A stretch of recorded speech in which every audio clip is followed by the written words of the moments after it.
I was unfaithful, and the truth is, it was boredom that led me down that path. I convinced myself the magic had faded, that I deserved more than quiet nights and tired kisses. But I was wrong. What I really deserved was a harsh reality check. And I got one, just a little too late. My name is Jenna. I'm 35, and I let go of the best man I ever had because I didn't recognize love when it was standing right in front of me. I traded patience and steadiness for passion and fireworks, only to realize I'd been chasing a mirage. I met Ryan in college. He wasn't loud or flashy. Quiet, reserved, an engineering major with a calm confidence that seemed to anchor everything around him. He was always buried in blueprints or scrolling through obscure finance blogs. Me? I was his opposite, outgoing, impulsive, loud with my laughter, and even louder with my opinions. Somehow we clicked perfectly. He grounded me, and I brought him out of his shell. We balanced each other. When he proposed, his hands trembling as he slipped a modest ring onto my finger, I said yes without hesitation. Those early years were sweet. Even when we had nothing, we shared a cramped apartment, survived on instant noodles, and laughed through Netflix reruns. Ryan coded through the nights chasing his dream, and I worked a marketing job, earning just enough to keep us afloat. It wasn't glamorous, but it was ours. Then, slowly, everything shifted. Ryan became consumed by a startup. The long nights stretched into weekends, and the man who once left sticky notes on my coffee mug barely looked up from his screen anymore. I began to feel invisible, like a shadow, a placeholder in my own home. Instead of speaking up, I escaped.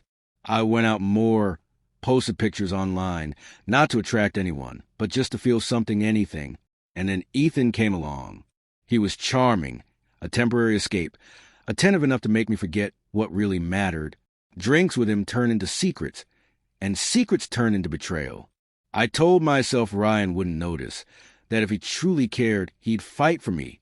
But he didn't notice. He didn't scream, didn't slam doors. He simply didn't notice.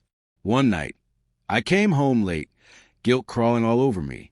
There he was, sitting at the kitchen table, phone in hand, staring at the messages I should have never sent. He looked up and said quietly, "You didn't even give me a chance." I hadn't. The divorce was calm, clinical.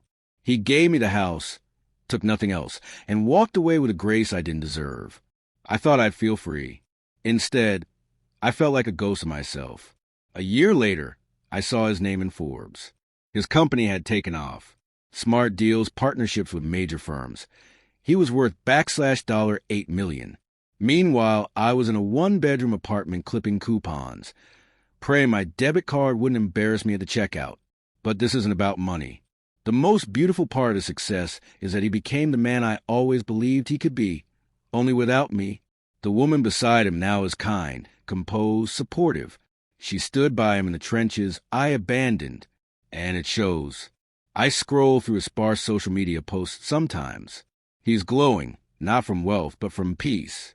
The kind of peace I never gave him. He's not bitter.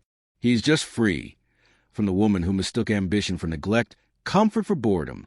And I'm left with receipts, regrets, and the memory of a man who loved me completely, while I looked elsewhere for something I already had. If I could go back, I wouldn't skip the hard parts. I'd face them. I'd grow through them. I wouldn't chase the next thrill.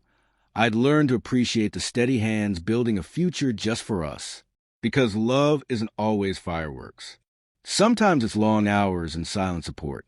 Someone coding until dawn, so that one day you don't have to work at all.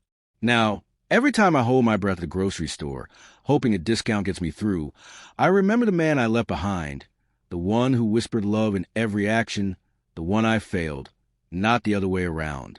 If your partner is building something right now and you feel disconnected, I'm not here to shame you. I'm here to ask you to look again.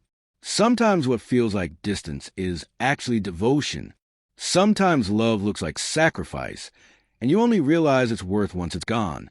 I stepped away from a miracle because I wanted the easy road, and the easy road gave me Ethan, who disappeared 2 weeks after my marriage ended.